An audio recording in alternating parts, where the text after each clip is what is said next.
Efterskole lykkedes med at få ingen ringere end Pia Rade Mathiasen her til byen. Og jeg tænker ikke, at I er kommet for at høre mig, så derfor vil jeg meget hurtigt hoppe op til, at han får ordet. Jeg vil dog lige sige, at der er kaffe og kage bagefter. Vi har også 2 med fra Fors, som lige vil rejse sig og måske kort sige hej. Jamen, hej, jeg hedder Søren, og måske har nogle af os mødtes hernede i et par dage, eller en weekend, eller et eller andet. Jeg har taget projektleder med, Niels Peter, som er en af dem, der er med til at strikke sådan nogle projekter her sammen.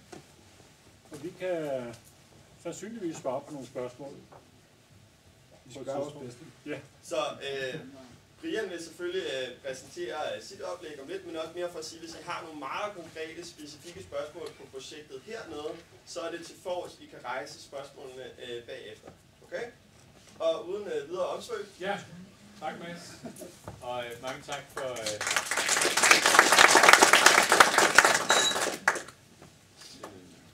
tak for invitationen til at komme til Viby. Jeg har jo aldrig været i Viby. Eller det vil sige, der har jeg jo været hundredvis af gange, fordi man kører jo igennem, når man skal med et tog. Så på den måde, så har jeg jo, føler jeg jo, at jeg har været her før. Jeg arbejder med grøn omstilling, og nogen tænker, at måske jeg arbejder meget med fjernvarme kun.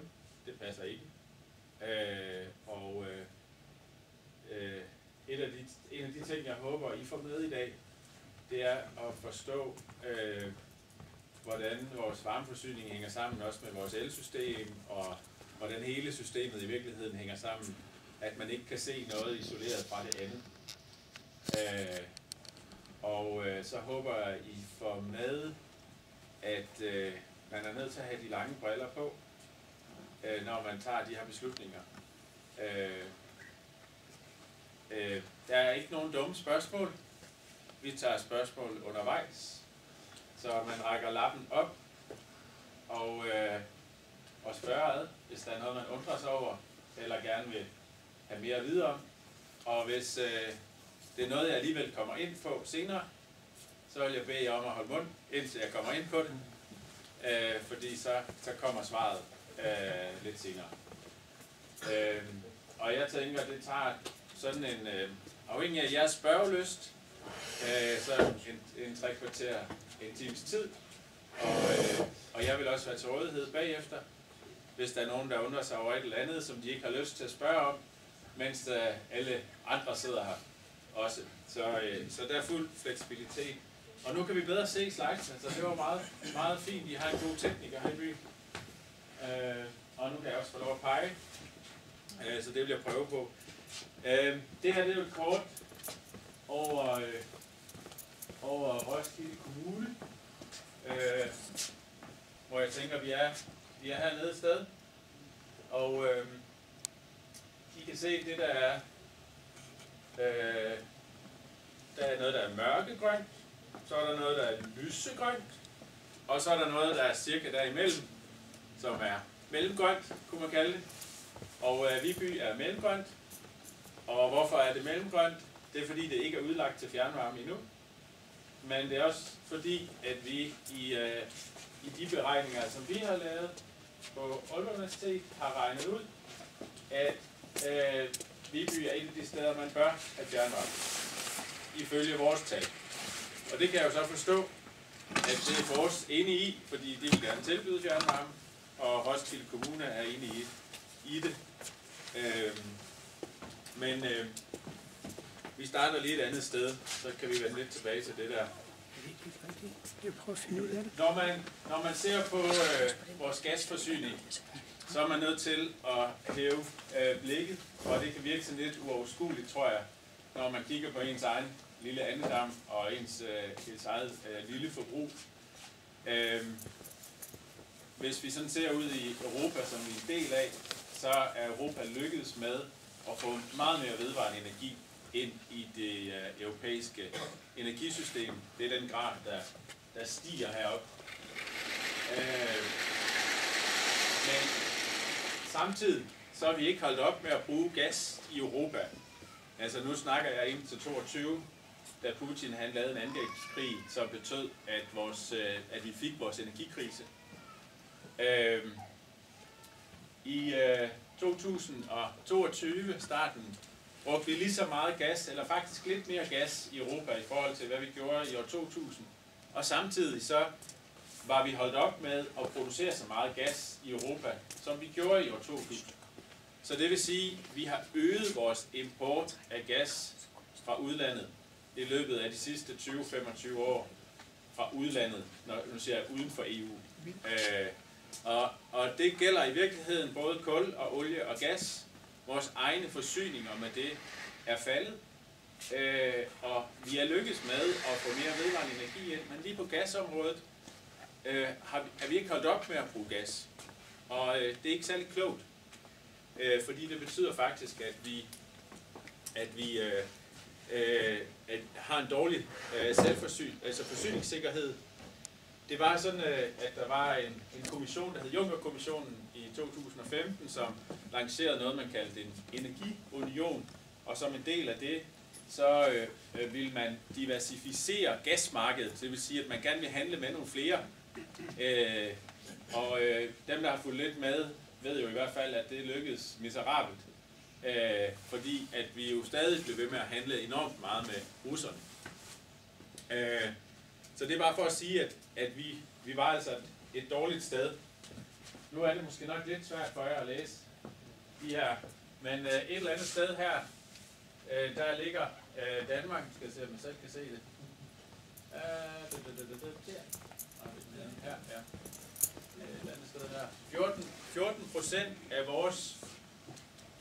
af vores samlede energiforsyning kommer fra naturgas. 14%. Før krigen starter. Det er helt anderledes lavt end nogle af de andre lande i Europa, også nogle af de store lande. Nogle af de store lande er afhængige af gas for 30-40% af deres energiforsyning. Og det kræver ikke meget fantasi for så at forstå, hvad det betyder for et land, hvis man har 30-40%, hvor det hovedsageligt er import, og prisen den går sådan der. Så i bund og grund, hvis vi kigger på det danske samfund som sådan, så er vi lykkedes rigtig godt med ikke at have for højt en gasforsyning, eller højt gasforbrug. Så vi står godt i forhold til nogle af de andre lande. Det er bare ikke ens betydende med, at dem, der sidder med gassen, står godt. Fordi de har jo skulle leve med de konsekvenser, som det havde.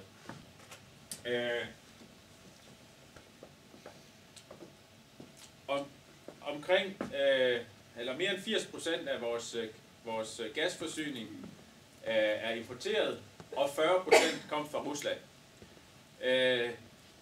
Den her graf her viser de samme lande, som I så før. Nu er det bare delt op på, hvor de får naturgassen fra. Og den røde repræsenterer naturgas fra Rusland.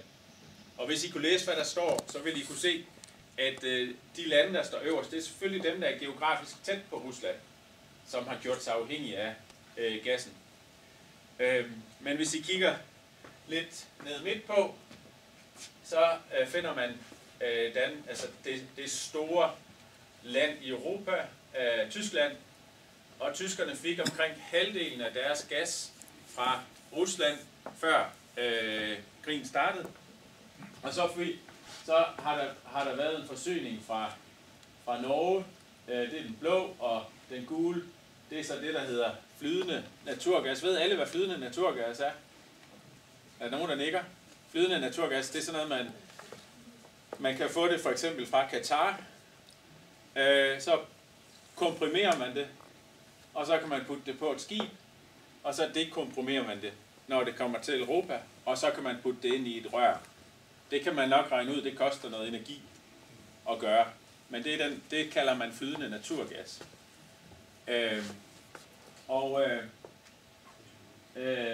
Så har vi så den blå og den lysegrå, det er import fra fra Nordafrika. Og så har vi en lille egenproduktion. Vi kan ikke øge vores egen produktion. Vi kan ikke øge ret meget de mængder gas, som vi får fra Norge.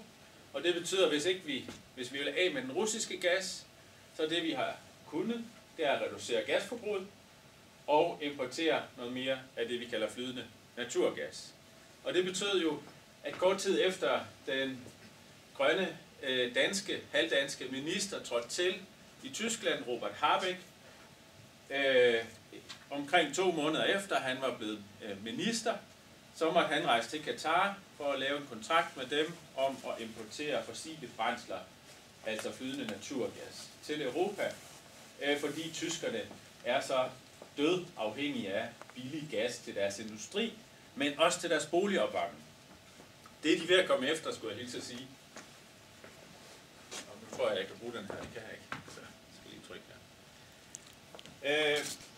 Man kan sådan set danne nogle af de samme billeder med olie og kul. Halvdelen af den kul, vi bruger i Europa, kom fra Rusland. 25% af den olie, som vi bruger i Europa, kom fra Rusland. Og hvis I ser på kortet her, så illustrerer det de her gas- og olieledninger. Det der er med gasledninger, det er, hvis du har uendelige ressourcer nede i undergrunden, og du har lavet en ledning, så koster det nærmest ingenting at transportere det. Fordi du bare skal putte det ind i det rør, og så kommer det ud et andet sted.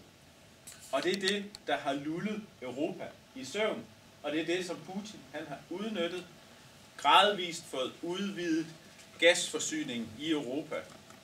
Jeg har venner i de tidligere jugoslaviske lande på Balkan, hvor man allerede fra den tid begyndte fra russisk side at subsidiere gasledninger, sådan at man kunne gøre flere dele af Europa afhængige af russisk gas.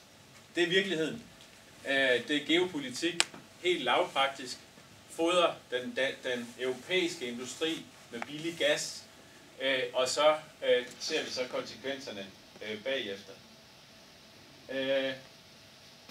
Jeg tænker, alle husker, der var sådan en eller anden nyhed om en hændelse, eller et terrorangreb, eller en begivenhed, en eksplosion ude i Nordsøen, ude for Bornholms kyst, i sommeren 2022. Der blev Nord Stream 1 og 2 bombet, og Nord Stream 1 havde været i drift omkring, jeg tror 10 år eller noget lignende, og transporteret gas fra Sankt Petersborg, altså fra Rusland, direkte til Tyskland, hvor vi ikke som danskere kunne blande os, polakkerne kunne ikke blande sig, kun, hvad skal man sige, den tyske kansler Angela Merkel og Putin kunne bestemme over, hvordan det der så ud. Kort tid før krigen startede, der ville Scholz jo ikke åbne Nord Stream 2, så den blev aldrig åbnet. Men hvis den blev åbnet, hvis den havde været åben, så kunne man have fjernet alle de ledninger, der går på tværs af Europa. Fordi den kapacitet, der var i Nord Stream 1 og 2 samlet set, ville kunne transportere de mængder gas, vi havde behov for. Og det var så det meget virkelig geopolitisk situation, man undgik der. Fordi hvis man nu havde forestillet sig, at alle de der ledninger ikke havde nogen betydning, så er jeg helt sikker på, at den dynamik, vi ser nu i forhold til krigen i Ukraine, den har været helt anderledes. Altså hvis det kun var tyskerne og russerne, der ligesom skulle finde ud af, hvad vi gjorde med den her gasforsyning.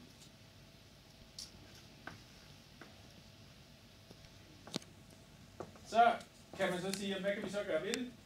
Jamen noget af det vi kan, det er jo, vi kan erstatte nogle forsyninger med andre forsyninger, og hvis vi tager naturgassen, så fik vi 40% fra Rusland, og så fik vi 15 fra Norge, 14 fra Norge, og så kan vi prøve at øge det, men vi kan ikke øge det fra Norge, vi kan øge det fra Katar og andre steder, så det har vi så gjort. Og der skal man så vurdere, hvad det er for nogle andre dejlige lande, man sådan arbejder med. Man kan også sige, at vi kan også erstatte noget af naturgassen med noget olie eller med noget kul, og det har vi også gjort i Europa i en midlertidig periode. Det er vigtigt, at man kunne det, men man skal så være klar over, at jamen, hvis det nu er kul, så er man ude i og skal have fat i Sydafrika og Colombia, og hvis det var olie, man skulle have mere af, jamen så er det jo Irak og Nigeria og Kazakhstan og andre sådan spændende, rigtig spændende lande, Libyen og så videre, Så man sætter sig selv i en situation, hvor at man kan spørge sig selv, er det meget bedre, den situation vi bringer os i, hvis man bare erstatter det ene fossile brændsel med noget andet, eller det ene land med et andet land. Heldigvis så har vi gjort en masse ting, og ikke kun skiftet brændslet ud. EU-kommissionen håndterede jo kort før energikrisen en anden krise, som måske en del har glemt efterhånden, men der var jo en covid-krise, og nu skal man ikke glæde sig over, hvad der skete der. Et af de ting, vi kan tage med som en god erfaring, det var, at Europa lærte at arbejde sammen meget effektivt og hurtigt. Og det har betydet, at i det initiativ, der hedder Repower EU, har man lykkes med at reducere gasforbruget og håndtere den her krise ganske fornuftigt. Man har reduceret gasforbruget med 20% på ganske kort tid. Man har lykkes med at få langt mere vedvarende energi op i vores elsystem. Man har lykkes med at have nogle fælles indkøb af naturgas, sådan at vores forsyningssikkerhed er sikret. Men selvom vi er lykkedes voldsomt godt faktisk på kort tid her, så er det ikke slut. Energikrisen er måske slut sådan i den akutte fase, men strukturelt står vi stadig ufatteligt ringe i Europa, og man må regne med, at de priser, vi ser på naturgas i øjeblikket, det eneste man kan sige med sikkerhed i forhold til det, det er, at det kommer til at svinge op og ned, og at vi er i øjeblikket på i den lave ende af, hvad naturgasprisen er. Og hvorfor er det så sådan? Det er det blandt andet fordi, at den her graf, som vi slet ikke kan se noget af, viser forskellige ledninger, der transporterer gas fra Rusland. Og nogle af ledningerne, de er lukket, men der er faktisk 2 ledninger, der stadigvæk er åbent.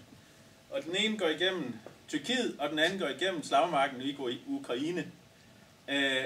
Og stopper måske, hvis russerne bliver sure nok, og så videre. Men det vil sige, at vi får gas fra Rusland stadigvæk, og vi får også flydende gas fra Rusland. Og samlet set, så var 2023 et år, hvor 14% af den gas, som vi i Europa og der har gas stadigvæk, bruger faktisk fra Rusland.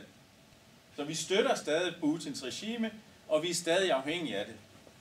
Oven i det, så kommer en væsentlig del af Europas gasforsyning via det, man kalder flydende naturgas.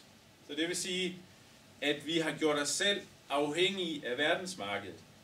Og hvis der er en strejke i Australien, eller hvis der er problemer i Hormuzstrædet, eller andre sjove steder i verden, hvor man transporterer den her flydende naturgas, så har det en direkte betydning på naturgasprisen. Man kan simpelthen gå ind og se, hvordan den geopolitiske situation påvirker prisen op og ned, og derfor så står vi strukturelt set stadig i en energikrise.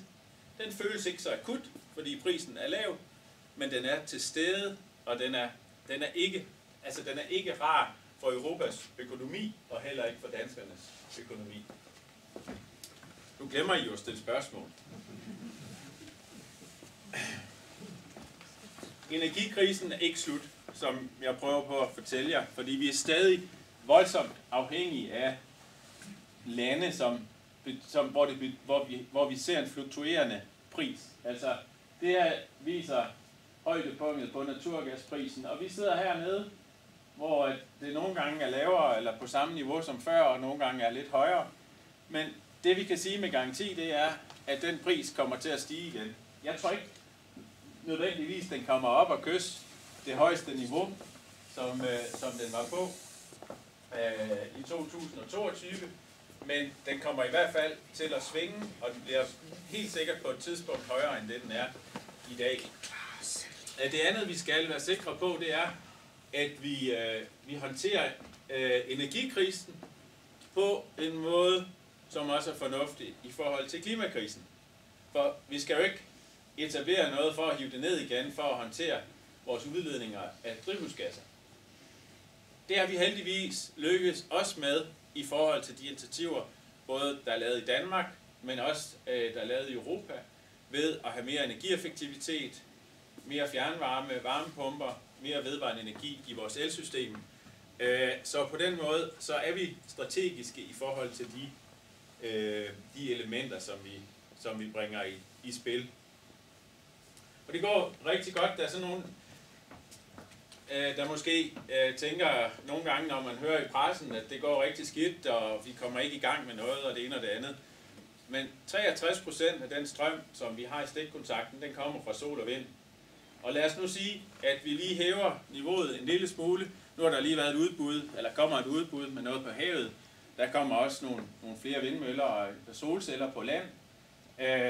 Hvis vi nu kan bruge noget af den el, for eksempel i en varmepumpe, der skal lave fjernvarme, så står vi jo væsentligt bedre, end hvis vi er afhængige af, at Robert Harbeck han rejser til Katar for at lave en kontrakt med en eller anden person, vi ikke kan regne med.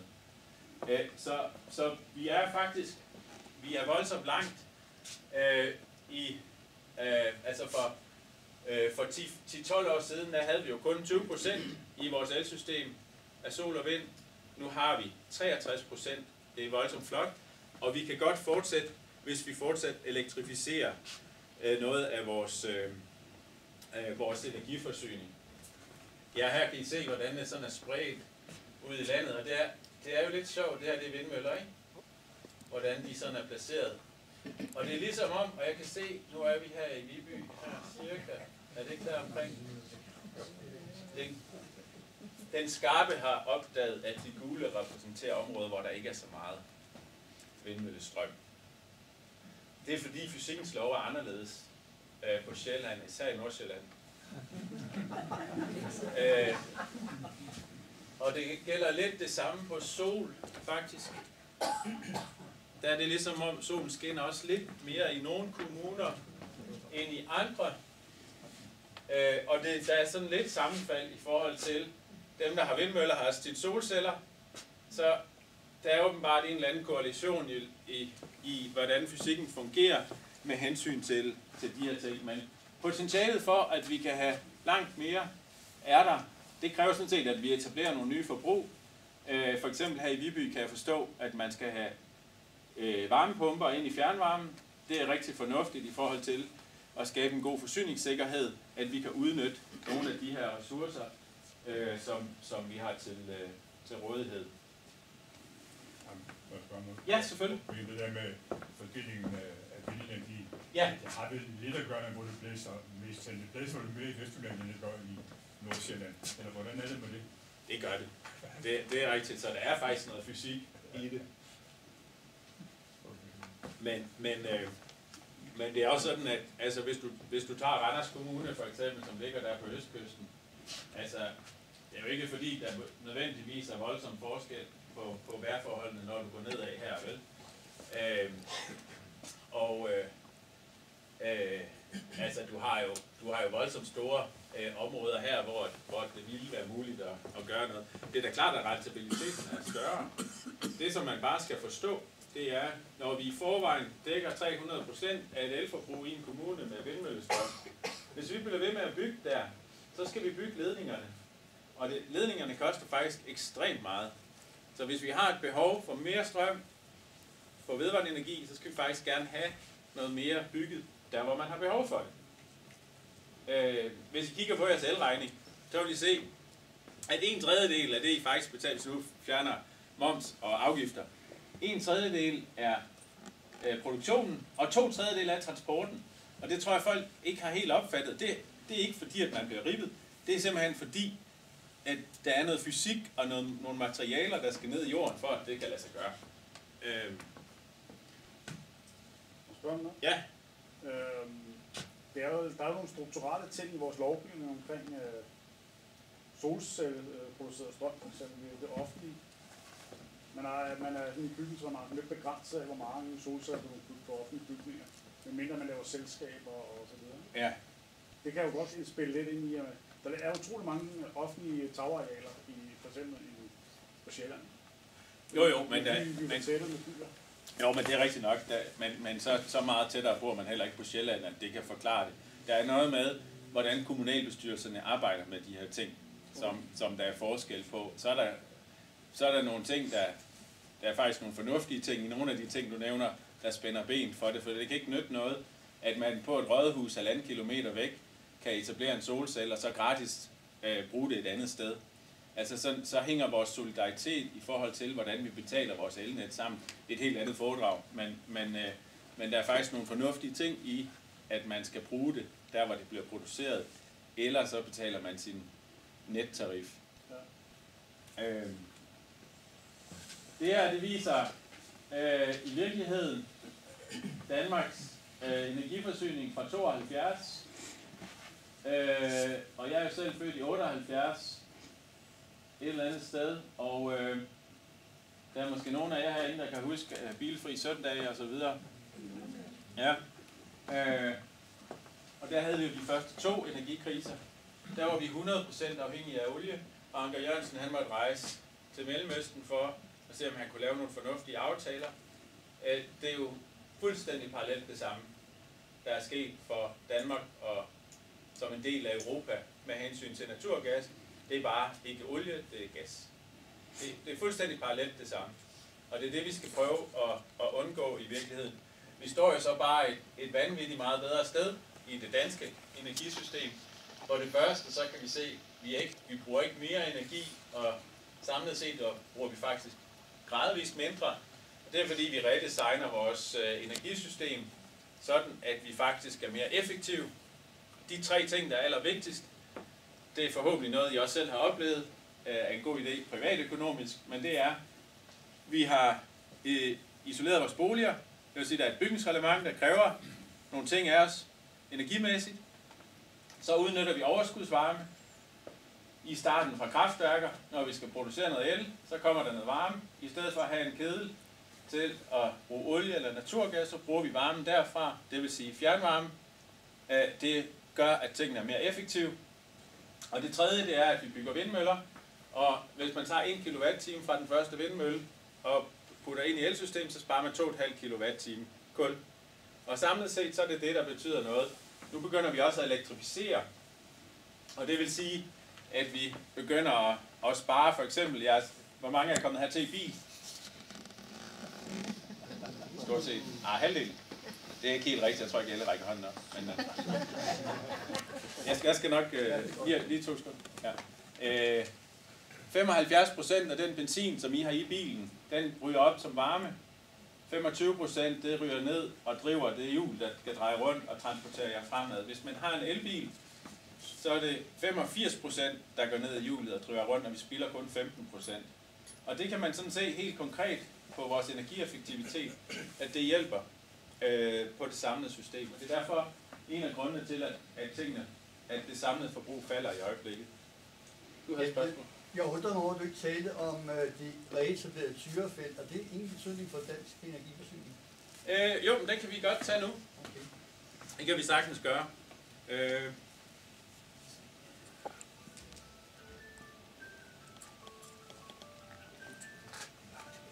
er ikke mig, vel? Tyrefeltet er jo ikke i gang endnu. Det skulle have været i gang, men det er det så ikke helt. Men det skal nok komme i gang.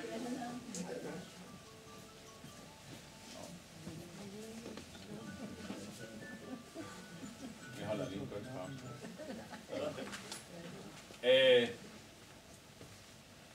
Hvis vi ser på den samlede europæiske energiforsyning, så vil det være sådan, at Tyrefeltet udgør omkring 0,8%, det vil sige under 1% af den europæiske gasforsyning.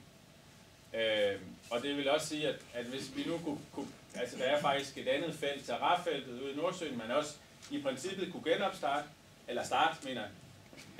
Det er mindre end Tyrefeltet. Så det er sådan lidt peanuts, vi bidrager med i forhold til den europæiske forsyningssikkerhed. Og hvis vi lige tager det med at etablere nye felter først, så skal man jo forstå, at vi skal bruge mange milliarder på det, det vil sige penge, vi kunne have brugt på at isolere vores boliger, eller give fjernvarme tilskud, så vi reducerer behovet, i stedet for at forsyne os. Det andet, det er, at vi står i en situation, hvor vi helst skal bruge arbejdskraft fornuftigt. Og hvis vi bruger arbejdskraft på at etablere ny fossil infrastruktur, som vi egentlig helst skulle af med, i stedet for at bruge arbejdskraft på at reducere vores behov, så har vi ikke gjort noget, der er klogt. Med hensyn til Tyrefeltet og vores forsyning, så er det sådan, at den prisdannelse, der er på gasmarkedet, den har Tyrafeltet ingen som helst indflydelse på nogen som helst måde. Og så kan man sige, jamen, er Danmark ikke reddet af, at vi har Tyrafeltet? Ja, det kommer da an på, hvordan man betragter verden. Altså, fordi den pris, som vi oplever, den hænger ikke sammen med Tyrafeltet. Det kan godt være, at molekylerne kommer derfra til os, og vi vil kunne dække vores behov med Tyrafeltet. Ingen tvivl om det. Men i virkeligheden, hvis vi nu reducerer vores gasforbrug en lille smule, så kan vi sådan set levere, så kan vi bruge biogas, og så kan vi eksportere al den der Tyrafeltgas til Europa, som helt sikkert vil bruge længere tid på at lave den omstilling, vi kan gøre.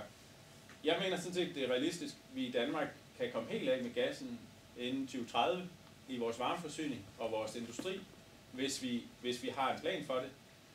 Og det er sådan set den vej, vi er ved at lægge ud foran os.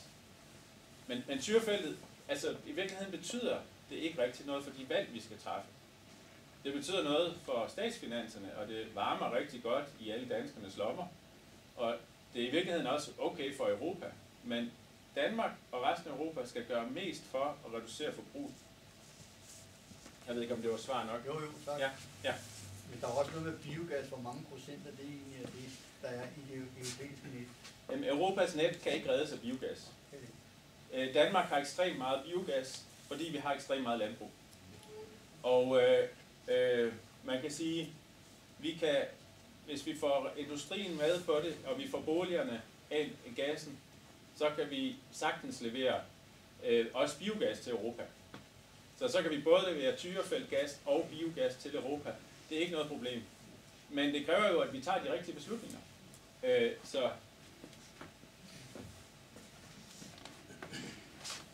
Yes. Men det var så lige kort, så der er så 3 ting, vi lykkes med. Boligisolering, fjernvarme, vindmøller. Det er 3 succeshistorier, som vi har taget med.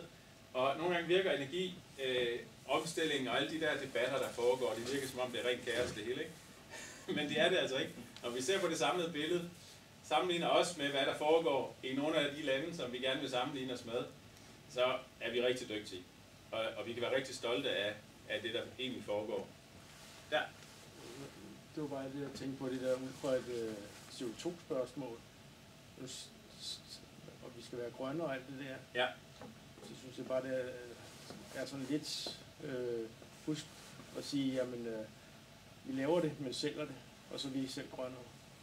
Når du mener Tyrafeltet? Ja, også biogas. Ja, det kan man sige. Altså, at bruge, så sælger vi bare til nogle andre, og jamen så bruger de det. Ja, men det er jo sådan 2 forskellige diskussioner, kan man sige. Hvis vi lige tager det med miljøet og biogassen. Ja. Altså et biogasanlæg er jo i virkeligheden et affaldsbehandlingsanlæg. Og man kan sige, hvis ikke vi har biogas, så kan jeg love jer for, at de landbrugsforhandlinger, der er i øjeblikket, de bliver mere komplicerede. Langt mere komplicerede. Biogas er en dyr teknologi i forhold til at producere biogas, men det er en billig i godsøjne teknologi til at reducere landbrugets drivhusgas påvirkning med lattergas og metan og alt muligt andet, hvor vi så kan få næringsstofferne ud. Og vi skal ikke lave biogas for energisystemets skyld. Vi skal lave biogas, hvis det hjælper på nogle andre miljøproblemer. Og det gør det. Så biogas er en god ting. I forhold til Tyrafeltet, og om det nu er fornuftigt, skal vi sidde her, og vi skal være grønne og være på den grønne gren, og skal vi eksportere det? Jeg mener, det er uansvarligt at lukke Tyrafeltet ned. Også hvis man gerne vil den grønne omstilling. Og det hænger sammen med, at Tyrafeltet 1 til 1 erstatter skibe, der sejler gennem Hormuzstrædet og sejler med flydende naturgas. Hvis vi ikke har Tyrafeltet, så skal der importeres mere gas. Og derfor så mener jeg sådan set, at vi skal holde gang i det, fordi vi nu har det, indtil der ikke er mere. Man kan sagtens diskutere, om man skal lave nye felter. Det synes jeg er en anden sag. Jeg er ikke sikker på, at masser er enige med mig i øvrigt. Det er jo ikke sikkert. Men sådan rent fagligt, miljømæssigt, så mener jeg sådan set, det er det rigtige. Vi har jo sådan set nogle mål. i Danmark, og vi skal have reduceret vores drivhusgasudledning med 50-54% næste år, og 70% i 2030, og så skal vi ingenting have i 2045, og så skal vi faktisk gerne hive noget ud af atmosfæren i 2050. Og det er nogle gode målsætninger. Og vi kan godt gøre det. Det kan godt lade sig gøre. Og jeg kan også fortælle jer, at det kommer ikke til at koste samfundet mere, end hvis vi lod være. Hvis vi gør det klogt, selvfølgelig. Men det er også sådan, at det kræver nogle beslutninger.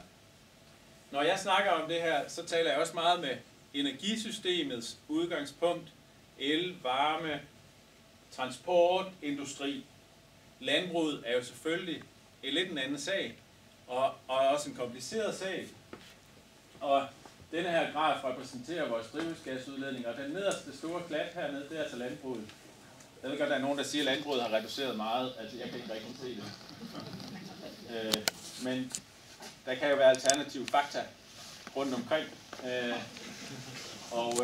Jeg har jo været nødt til at skifte det her billede ud, fordi det også er formandsfarligt materiale at arbejde med landbruget. Så nu må vi så se, om jeg kan beholde det her billede et stykke tid, eller om jeg skal lave nyt.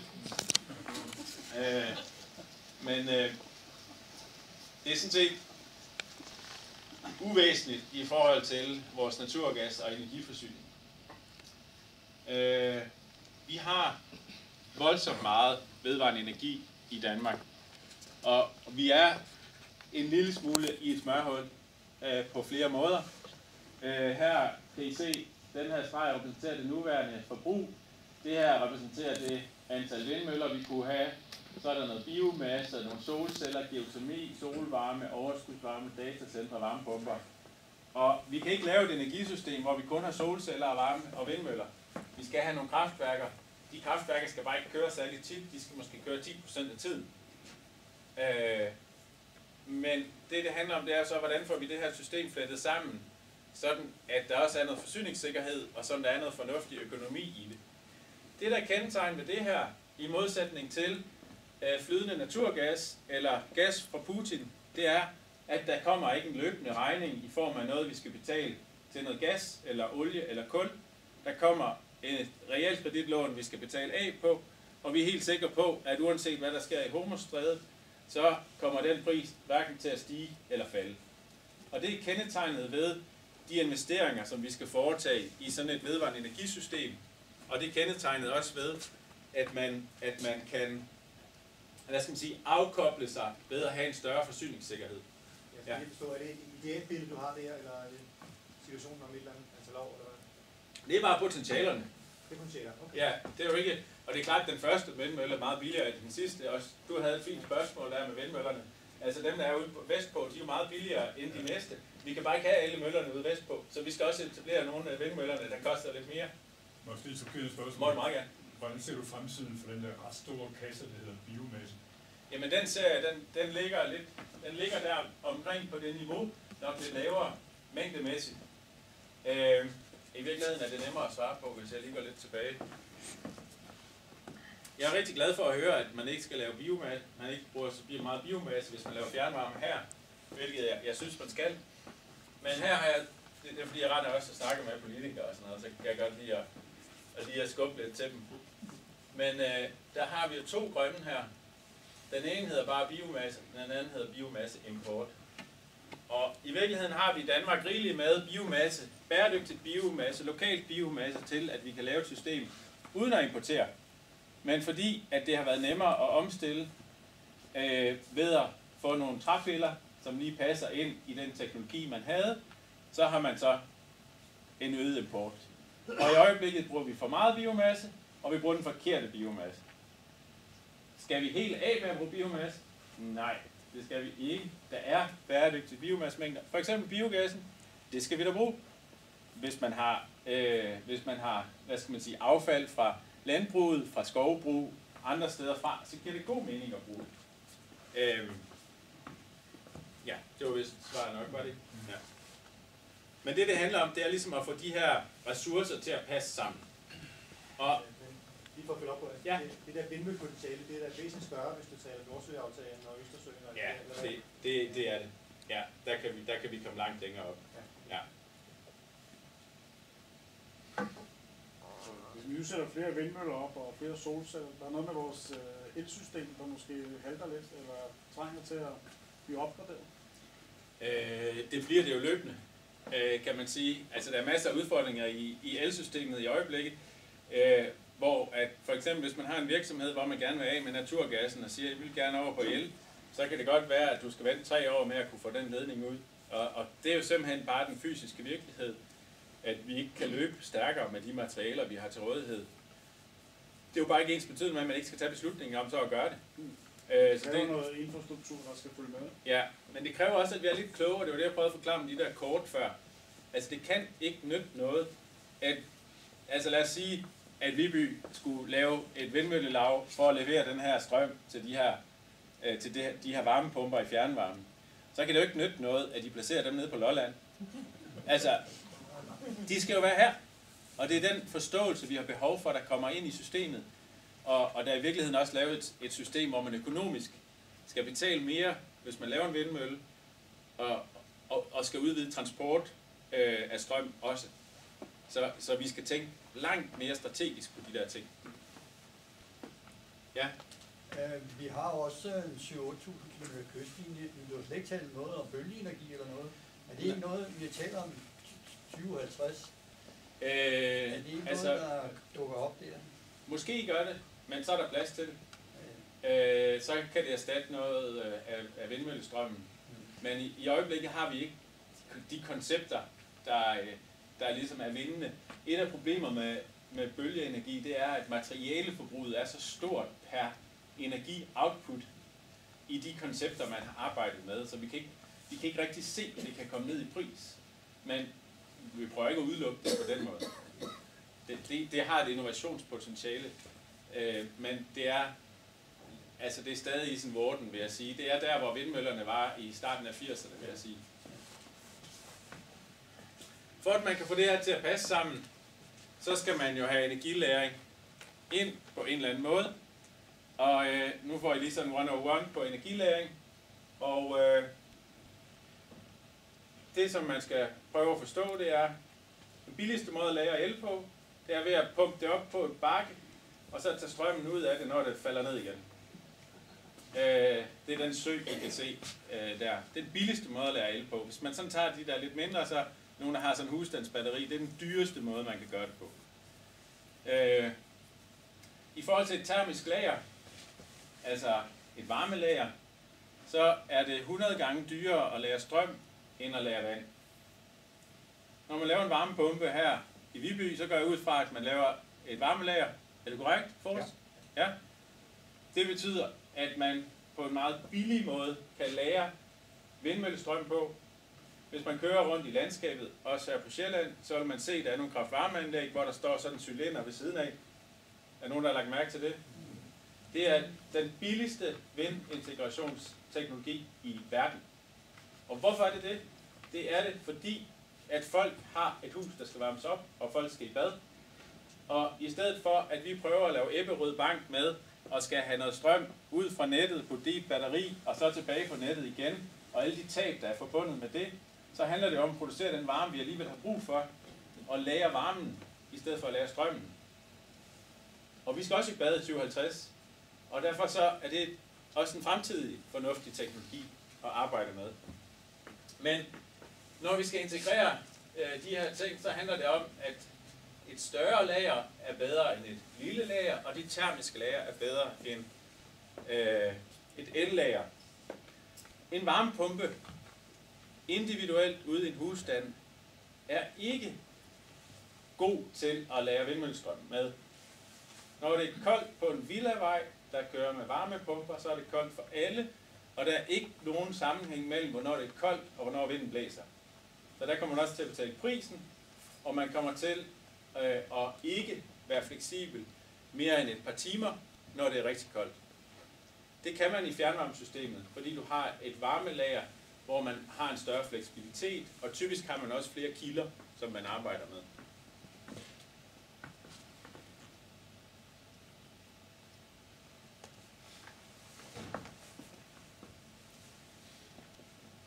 hvis man kigger på sin elregning, så tror jeg, at de fleste bruger et eller andet sted imellem 3 og 5.000 kWh, afhængig af, hvor mange man er i husstanden, og hvor meget strøm man nu bruger. Det ligger sådan cirka der omkring. Hvis man kigger på ens varmebehov, og ser, hvor mange kilowattimer man egentlig bruger der, så hvis man har et parcelhus, så bruger man mellem 15.000 og 18.000 kilowattimer. Det vil sige, at varmeforbruget i kilowattimer er 3-5 gange større end elforbruget. Hvis vi snakker om forsyningssikkerhed, så er det vigtigt at forstå, at hvis vi omlægger hele vores varmeforbrug til et elforbrug, så kræver det mere elnet, og det kræver flere kraftværker. Så hvis man forstår sit elforbrug, så er det jo fordelt hver dag over hele året. Bruger lidt mere om vinteren, men det er trods alt over hele året. Varmeforbruget er anderledes. Varmeforbruget er 3-5 gange større end elforbruget, men det er også fordelt på færre måneder. Og det er sådan set det, man ser på den graf, jeg har taget med her, hvor man kan se, at de store forbrug er ligesom om vinteren, og så er der en eller anden varmvandsforbrug om sommeren. Og det betyder faktisk, hvis man skal skabe et robust system, og hvis man skal, gøre det mere sikkert, have en mere sikker forsyning, så skal man ikke have alle sammen over på et elnet. Så skal man sørge for, at vi har nogle andre måder, vi kan levere den varme på. Fordi ellers så bliver det dyrt og ufleksibelt for os alle sammen.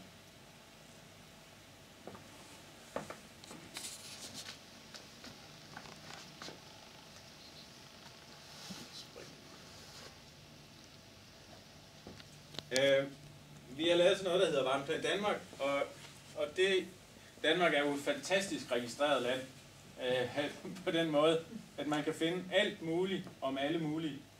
Og der er noget, der hedder BBR-register. Det har alle opdaget, hvad er, fordi at der er noget, der hedder skattefar. Men det er faktisk rigtig fint, fordi i forhold til andre lande, så ved de en masse om, hvor gamle bygningerne er, nogenlunde hvad for en standard de har, og derfor så kan vi faktisk bruge den slags til at lave nogle kort, og til at finde ud af, hvordan er boligerne placeret, og hvordan er energiforbrugene placeret. Og der kan man gå ind online og se ens egen boligby i vores plan her, hvordan det ser ud, og det var det kort, jeg også viste jer før. Så kan vi lave de kortmaterialer, og vi kan kombinere det med de her time-for-time-analyser, som vi laver.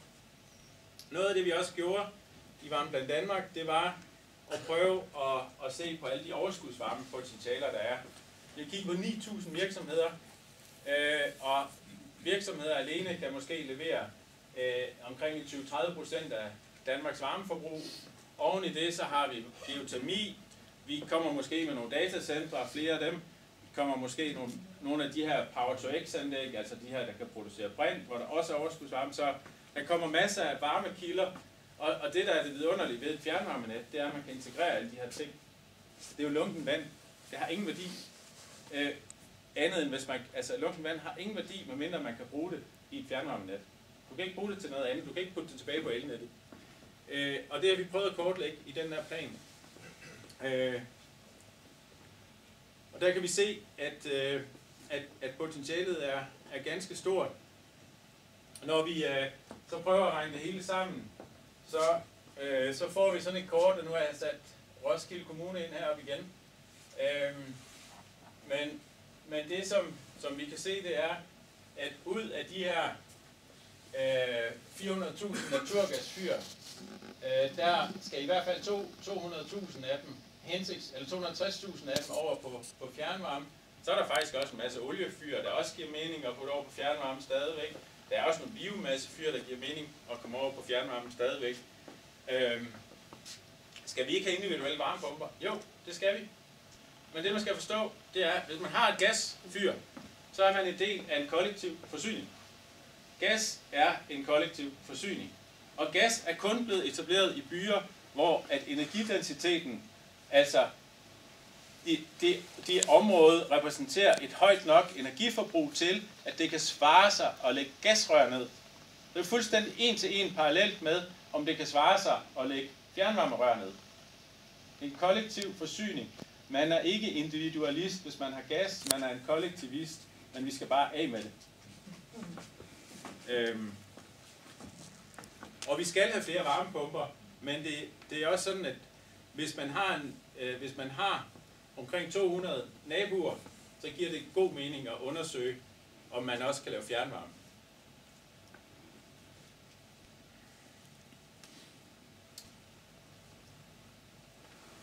En af de ting, som er vigtige, det er så at se på, hvordan vores varmeforsyning udvikler sig. Det er min aller sidste slide. I dag der får vi rigtig meget varme fra de her kraftværker. Avedøreværket, kraftvarmeværker rundt omkring. Den andel, den skal være langt mindre. Det er sådan en 2045 situation. Vi skal have den her industrielle overskudsvarme. Halvdelen af denne her ude, det er Aalborg Portland. Og den skal gerne op og ligne mere det her. Så får vi også datacentre ind, og Power-to-X-anlæg ind, og geotermi ind. Vi får lidt solvarme. Solvarme er ikke særlig godt, fordi det kun er om sommeren. Det giver god mening. Så skal vi have en masse varmepumper ind, og det er det, jeg kan forstå, man arbejder med i Viby. Det er jo sådan en samfundsgavnlig tjeneste. Så har man jo lavet investeringer hele vejen i rør, i varmepumper, i elnet, i vindmøller, hele vejen op, hvor at ens varmeregning bare består af en kæde af realkreditlån, som ikke kan påvirkes af nogen som helst geopolitisk situation i Mellemøsten. Ja, og så er der nogle andre småting, der er lidt affaldskraftvarme og lidt kedel og den slags. Det er altså sådan, vi ser verden, og så tror jeg, at jeg vil sige mange tak for opmærksomheden og tak for spørgsmålet. Og hvis der er flere spørgsmål, så kan vi lige tage et par nu. Det er jo en ordentlig dengang, vi gik fra kul til olie. Ja. Det var rigtig godt. Jamen, så kommer vi så over til gas. Ja, vi gik jo fra olie til kul. Fra kul til olie. Ja. Og så blev det så gas. Og så skiftede vi ud, for det var det bedste, og man lagde rør ned til de områder, hvor man kunne komme af med det. Selvom folk ikke skulle have det, så kom det så på et eller andet tidspunkt. Og nu duer det sgu heller ikke. Nej. Hvordan kommer man så til at gå med det her, ikke? Jamen det der jo er fordelen her, hvis du har et fjernvarmerør, så lad os nu sige, at elprisen er for høj i for lange perioder.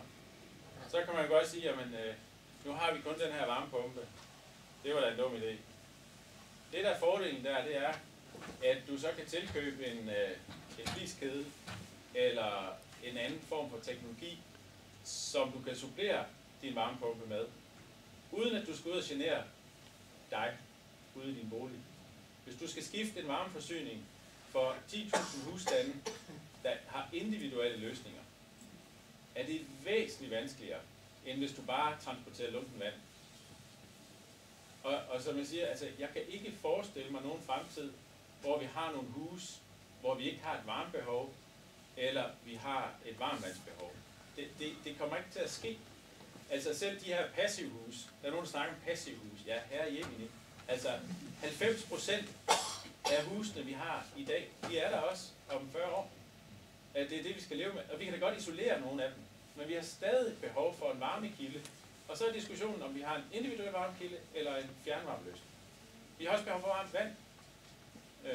Så det er en meget mere fleksibel løsning. Du kan ikke bare putte en anden gas ind i, du kan putte biogas ind, men det er så ikke bæredygtigt, desværre. Ja.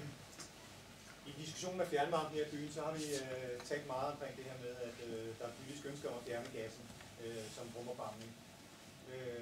Og så bliver det meget hurtigt til en diskussion om, at jamen, politikerne har ikke vedtaget ved lov, at gassen skal fjernes. Så bliver det nok ikke, og kan vi ikke bare bruge biogas til opvarmning i stedet for? Jeg ved ikke, har du nogle tanker omkring det med biogassen? Ja, det har jeg. Er der nok grøn strøm i fremtiden? Det er der. Rigeligt med grøn strøm. Så hvis vi kan komme over på strøm, det er ikke det store problem. det er ikke fordi, vi ikke skal spare på strømmen, det skal vi faktisk. Men hvis vi erstatter fossile brændsler ved at være effektive, så giver det rigtig god mening. Skal alt elektrificeres? Nej, det skal det ikke. Hvis vi kun skal bruge lunken vand, så giver det mening at producere lunken vand på den mest effektive måde. Er der nok elinfrastruktur til den grønne omstilling? Ja, men vi skal tænke os om i forhold til det spørgsmål, som du stillede. Hvorfor er der forskel på fjernvarmepriser? Det er der, fordi at der er forskellige forhold rundt omkring i Danmark, og nogle forskellige ressourcer, man kan bruge. Og det er sådan bare virkeligheden. Virkeligheden er også bare, at der er ikke nogen, der kan lynche nogen. Vi har, altså i mine øjne, verdens bedste regulering af fjernvarmesektoren, hvor der ikke er nogen, der må løbe derfra med nogle penge. Men der er nogle fysiske årsager til, at der er forskel. Hvad er billigst, fjernvarme, varmepumper eller naturgas? Altså det er det typisk. Typisk er det jo fjernvarmen i længden, hvis du har mange naboer. Og hvis ikke du har mange naboer, så er det jo varmepumpen. Det der er helt givet, det er, at naturgassen kommer til at svinge i pris. Og på sigt, når vi så skal udfase den, så bliver det også rigtig dyrt for de kunder, der så er tilbage på det net. Så hvis man sidder alene tilbage i Viby på Sjælland, så ved jeg ikke helt, hvad Evida har tænkt sig at gøre, men jeg tror ikke, at der er en forretningsmodel i at fortsætte gasforsyningen. Og så ender du sådan set i sådan en summeby, hvor at du så er nødt til at forsyne alle boligerne med varmepumper. Ja, hvorfor skal man vælge fjernvarmen?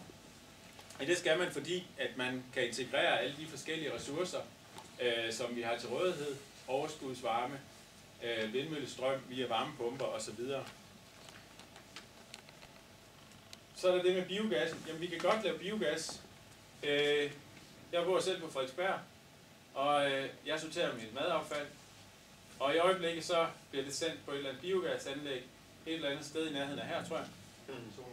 Solrød. Og så bliver det sendt ind på nettet, for at der kan sidde en eller anden familie og varme sig på det i deres naturgasfyr nede i Hvidovre. Altså, ja, det kræver ikke meget tankevirksomhed for at forstå, at det regnskab ikke hænger sammen. Biogas er rigtig fint i forhold til at løse nogle miljøproblemer. Men vi skal ikke lave lumpen vand med biogas. Altså, det hænger ikke sammen. Men det andet og endnu større problem er jo i virkeligheden, at den pris, som vi har været vant til at have på naturgassen, er kunstigt lav. Og det var det, jeg startede med at sige. Putin har pumpet gas igennem nogle rør, hvor at han har gjort gassen billig for os alle sammen. Og det bliver ikke ved med at være sådan. Hvornår lukkes der for gassen? Jamen det tror jeg, der gør hurtigst muligt. Altså, det kan godt være, at der ikke har været nogen klar politisk melding om det, men når jeg spørger ind på Christiansborg, så snakker de om 2030 eller 2035, og det er også en virkelighed, jeg ved, embedsapparatet arbejder efter. Men jeg tror, det er vigtigt at få genbekræftet det, og få politikerne til at forstå, at der er behov for, at man siger, skal vi af med den, eller skal vi ikke af med den. Også for sådan nogen som jer, som sidder og skal træffe nogle valg. Min vurdering er, at det er bombesikkert, at den varmeforsyningsform altså har en udløbsdato, der er hurtigere, end I tror. Det er den fysiske virkelighed. Ja. Men prismæssigt til forhold til, at du siger, at du har en almindelig varmepumpe derhjemme, og så fjernvarme. Hvis man hører alle dem, der sælger varmepumper der, så er det jo væsentligt billigere på sigt at have sådan en til forhold til fjernvarme. Ja, det skal man, og man skal jo også kigge på sin egen økonomi, og hvad økonomien er i det fjernvarmesystem, man bliver tilbudt. Det tør jeg ikke at lægge kode på bloggen med, men det der jo i hvert fald er, det er, altså nu ved jeg ikke, hvad skal man betale for en fjernvarmetilslutning her? 25.000. Det er jo en investering, der varer i 30 år. Jamen det er jo ikke det. Det er udgiften på at være på. Ja, de løbende udgifter. Det er jeg med på. Men du skal også udskifte din varmepumpe efter 10-15 år. Jamen der har jeg jo så også fået vist eksempler på, at du sparer 110.000. Ja, men altså det kan jeg kan jo ikke gå ind i alle mulige regnskaber. Ja, men et andet spørgsmål, ja. Og det er ikke noget med priser. Det er lidt højere, kan du ikke det? Jo, det er bare noget med, nu siger du forsyningssikkerhed ja. På elnettet. Og hvis vi nu putter det helt over på elnettet, og vi ser jo tiger, at det kommer ned på elnettet. Det er kortvarigt selvfølgelig. Men hvad så, hvis vi tænker Nordstrøm 1 og 2 på elnettet? Hvad så? Og vi er på el alle sammen? Altså, der er mange svar på det der. Altså, hvis man tænker på hele forsyningssikkerheden i Danmark, der er der en masse debat om, også i lyset af krigen og så videre, ikke? Og hvor sårbare er vi egentlig? Når du kun spiller på strøm. Ja, det taler jeg faktisk med en del om, som ved meget mere om det, end jeg gør. Ja. Både i Radios Elnet, hvor jeg sidder i bestyrelsen, og så også inde i Energistyrelsen, hvor de arbejder med den danske forsyningssikkerhed. Der er ikke nogen som helst tegn på, at vi behøver at være særlig bekymrede i forhold til det. Dels så er vi sådan celleopbygget, så det vil sige, hvis der er et udfald inde i Roskilde, er det ikke sikkert, at det påvirker Viby og omvendt. Og dels så er der en afkobling mellem softwaren, altså den digitale verden, der styrer en del af det, og den fysiske verden. Så risikoen for, at det sker, er relativt lav. Når du så spørger, om det er risikabelt at putte det hele over på el, siger jeg, ja, det er det. Og det vil jeg så sige, det er mest risikabelt, hvis du tager en individuel varmepumpe, i forhold til hvis du har fjernvarme. Det vil for eksempel, hvis du tager ned i Benelux-landene, hvor at de jo, fordi de har A-kraft, har de elektrificeret med altså gammeldags elvarme, deres varmeforsyning. Der stod de altså i nogle måneder i en ganske alvorlig situation, hvor de ikke kunne varme deres boliger op, fordi de ikke havde strøm nok. Det vil ikke ske i Danmark, de steder, hvor man har fjernvarme, fordi man så kan levere varmen på en anden måde. Og det er jo rigtigt nok, her vil man så lave en varmepumpe, og så står man i en anden situation. Men det er jo også sådan, at lad os sige, at man starter med en varmepumpe, og man udvider i Viby varmeforsyningen, så skal du have en varmekilde mere på et eller andet tidspunkt, og så kommer der en eller anden fleksibilitet. Jeg ved ikke, om det er svar på det, men jeg tror, at den sikre vej at gå, er, at du har en infrastruktur til varmeforsyningen, og en infrastruktur til den elforsyning. Nu når man ser Danfoss, de er ved at lave noget i Aarhus med noget termisk. Ja, geotermi, det er Mærsk-selskabet, der hedder Inaki, der laver geotermi, ja. Hvor tæt kunne man lave dem på hinanden sådan noget? Ja, det er billigere. Den billigste måde at producere varmen på, det er fjernvarmeselskaberne tvunget til at tage fat i. Ja. Og den billigste måde at gøre det på, det er varmepumper. Og det er det, I får her. Ja. Hvis du gerne vil have geotermi, så skal du nok lægge 20-30% oven i din varmepris. Ja. Det er sådan, det ser ud i øjeblikket. Ja. Men du kan ikke basere hele Aarhus varmeforsyning på store varmepumper. Og derfor så er man nødt til både at have noget geotermi og nogle varmepumper, der er på havvand og så videre. Ja. Nå, men jeg tænkte også på, hvor tæt kan man lave sådan nogle boringer? Boringerne, det laver du, jeg tror, en 400-500 meter imellem, eller sådan noget lignende. Ja. Der var et andet spørgsmål her. Ja, det var egentlig bare mere det der, altså så vidt jeg har forstået, sådan en grøn omstilling generelt, altså så koster det også rigtig mange penge for staten. Altså samfundsøkonomien, så smider vi rigtig mange penge i grøn omstilling. Biogas får det ikke rigtig meget statsstøtte også. Jo. Og så tænker jeg også med varmepumperne for eksempel, altså dels så får du støtte til at købe din varmepumpe, men du har også reduceret elafgift. Ja. Det er jo også en væsentlig støtte på en måde. Ja. Alt det der, altså statsstøtte er jo per definition politisk vedtaget og har en udløbsdato eller har en eller anden genforhandlingsdato, ikke også? Så den elregning du har for din varmepumpe i dag, kan du så også regne med, at du også har den elregning om 10 år. Og kan du regne med, at din varmepumpe koster det samme? Det vil jeg umiddelbart tro, ja. Det er svært at forestille sig, at man laver det om. Ja, jeg synes, det er en dum måde, man gør det på. Jeg kan godt følge tankegangen om, at man gerne vil have en reduceret elafgift for den del, du bruger som varme. Men det giver bare ikke mening, at det skulle være de kilowattimer, man bruger over 4.000. Altså, så skal man jo have en bimåler i stedet for, der måler, hvad man bruger på varmen i stedet for, hvis man gerne ville det. Det er jo bare fordi, man har dovenskab indbygget i skattelovgivningen. Man vil gerne have et ligningsgrundlag, der er muligt at lave. Så i virkeligheden så burde man have gjort det på en anden måde. jeg synes ikke, det er en fornuftig måde. Jo, nu vores tilslutning her i området, den er ikke så specielt høj. Vi ligger på omkring 30%, og vi skal op på 70%. Og vi er måske nok lidt hæmmet af, at der er mange, der har brændeovn, og der er mange, der har tomme børneværelser, som de lukker af, og så putter sig ind i stuen. Og pludselig er energibruget ikke særlig højt, og derfor bliver det dyrt at koble på fjernvarme. Det ser selvfølgelig anderledes ud om 5 år, når huset så er solgt til nogle børnefamilier, som har et andet varmeforbrug og så videre. Det er ikke sikkert, at det bliver solgt.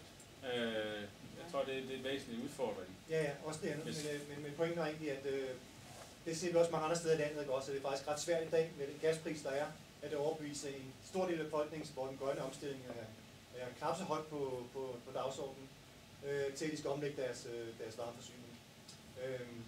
Er der tanker, ved du det, i politisk kreds og sådan noget, om at måske gå tilbage til tilslutningspligten Nej, til varme? Det kommer ikke til at ske. Ikke at man skal gøre det her og nu, men når man skifter varmekilde?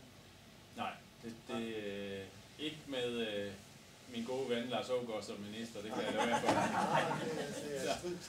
Jeg har jo på godt og ondt kendt den mand igennem 12-13 år, og det er på godt og ondt, kan jeg godt love jer for.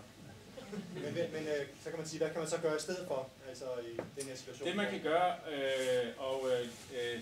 jeg skal faktisk på news i morgen, hvor jeg vil sige det, man kunne jo for eksempel lave den udløbsdato på gassen. Man kunne jo for eksempel også sige,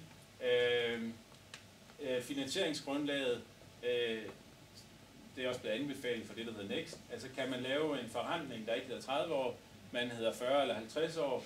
Det synes jeg så skal udløbe den mulighed.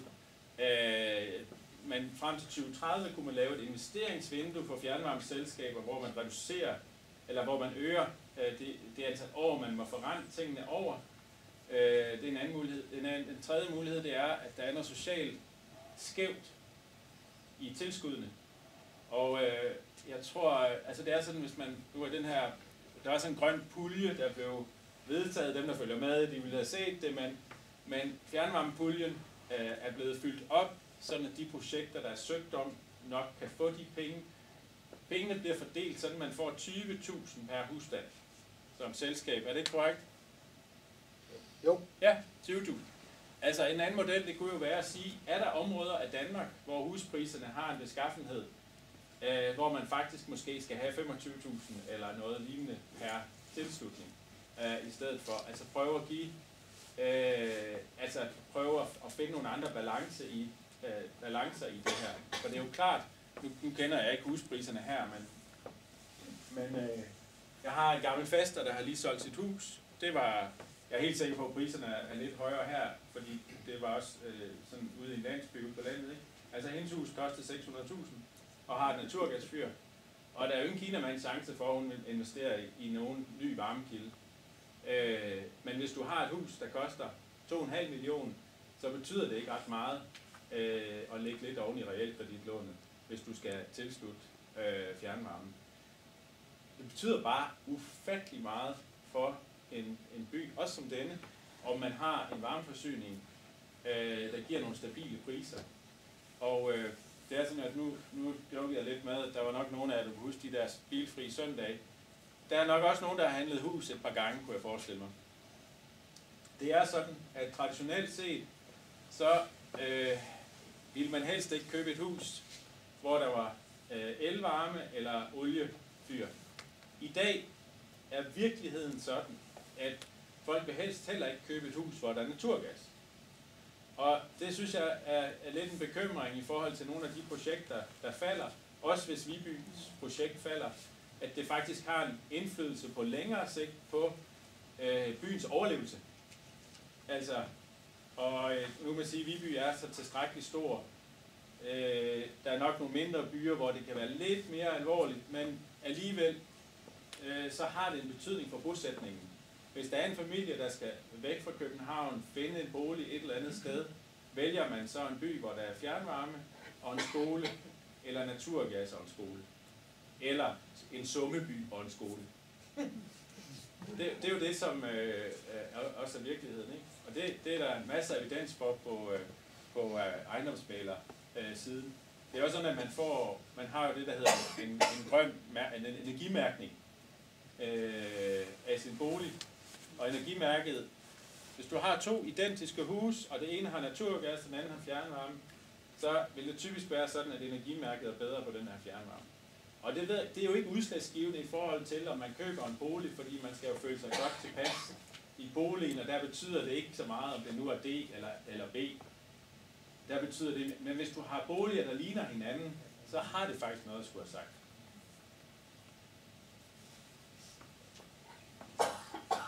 Ja. Hvordan ser du perspektiverne for udbredelse af den såkaldte kolde fjernvarme, de der termonet, altså i de mindre bysamfund? Ja, det mener jeg ikke er relevant her, for det første. For det andet, så jeg er lidt bekymret for det, så jeg taler ikke alt for meget om det, fordi jeg vil også sige, folk må jo selv finde ud af, hvad de har lyst til, men altså projekterne er jo med bebyggelser på mellem 20 og 70 husstande, sådan noget lignende. Det er nogle rør, hvor du ikke kan putte andet i, end det, der ligesom er noget vand af en lavere temperatur end fjernvarme, og så skal du have en individuel varmepumpe ude i husstandene alligevel. Jeg synes, hele den termonetløsning, den falder imellem 2 stole. Det er hverken det ene eller det andet, det er hverken Bu eller B. Du har stadig et ansvar som husejer for at have en varmepumpe, og samtidig har du et kollektivt net, du skal drive. I mine øjne er det så noget, der kan erstatte varmepumper, individuelle varmepumper nogle steder. Det har ikke indflydelse på, hvor der bør være fjernvarme.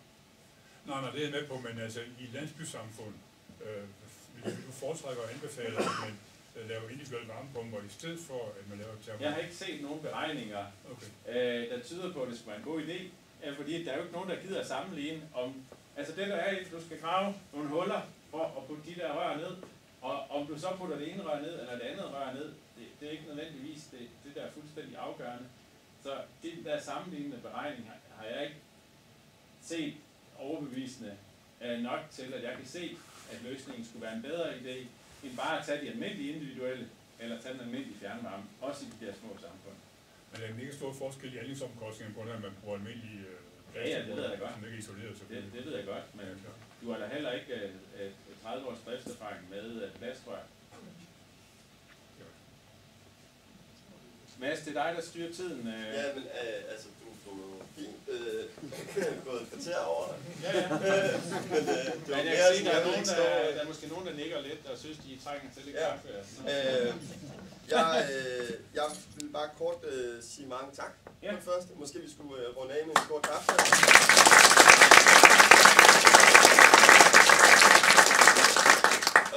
Og så vil jeg sige, der var ikke noget, du sagde, jeg var uenig med.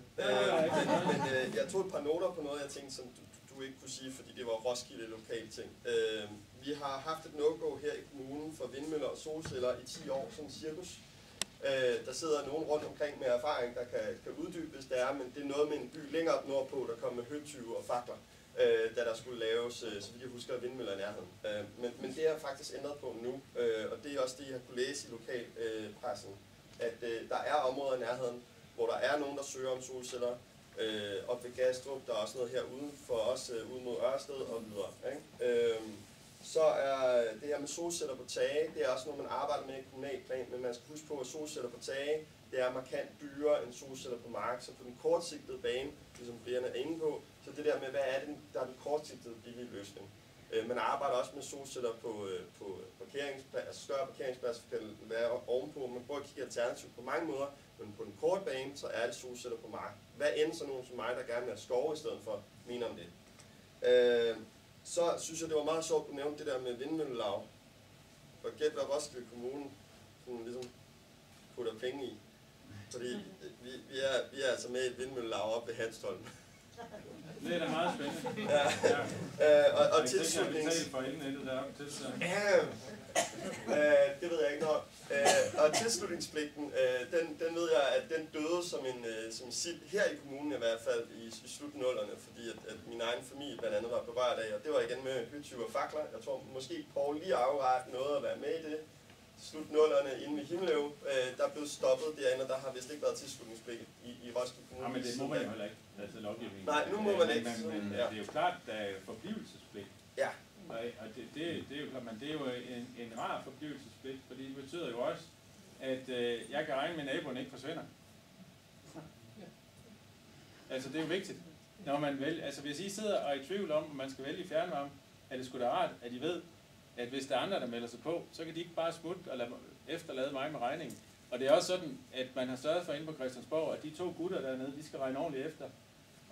Og sørge for, at prisen den holdes på et eller andet niveau. Fordi at man ikke må hive penge ud af det system, som I har her, til nogle andre formål. Så der er nogle ganske fornuftige elementer i det. Ja. Og nu er 2 faktisk blevet til 3. Vi har også fået Søren C. med, så nu har vi både Søren B. og Søren C. Og jeg nåede ikke at få den. Kommer fra et andet arrangement i Aarup. Ja. Så hvis I har nogle spørgsmål, blandt andet om netop, altså der er en lidt, hvad skal man kalde med den der forblivelsespligt, der måske skal nuanceres lidt. Men hvis det er, at I har nogen som helst spørgsmål, så er der netop 3 fra forreste steder, så inden I spørger dem an, så at sige. Jeg ved også, at vi har en kunderepræsentant, så at sige, fra bestyrelsen i forrest med, Jens Christian Grefsgaard, hvis det er, som egentlig mest er her som til at lytte, så det er sådan lidt at kaste ham ind under bussen og nævne ham, men han er her. Og så vil jeg ellers bare sige, at der er te og kaffe, og endnu en gang tak for Aftenskolen for at hjælpe ufattelig meget med at sørge for, at det her kan lykkes. Det var simpelthen ikke muligt for os at lykkes med det her.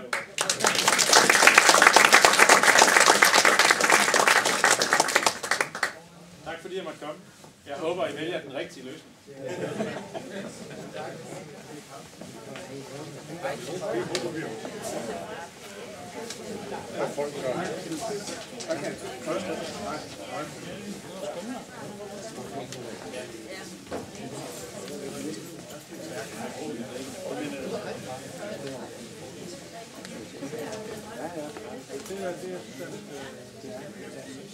Jeg synes, det var interessant.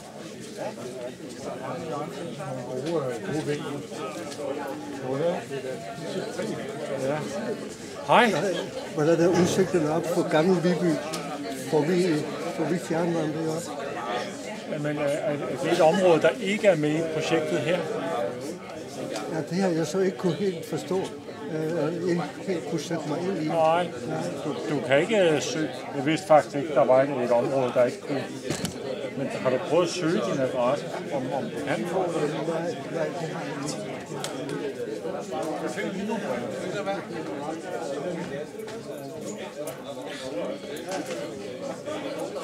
Får hjælp.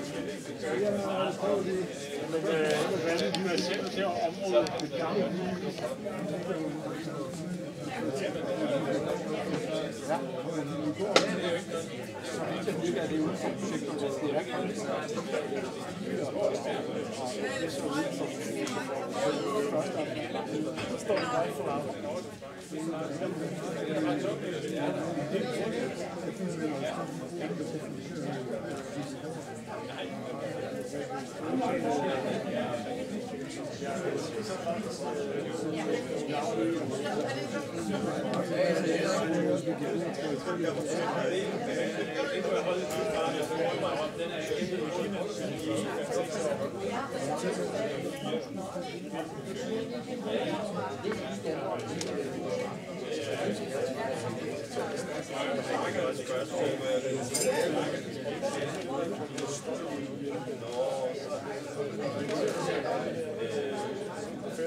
Ja, det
er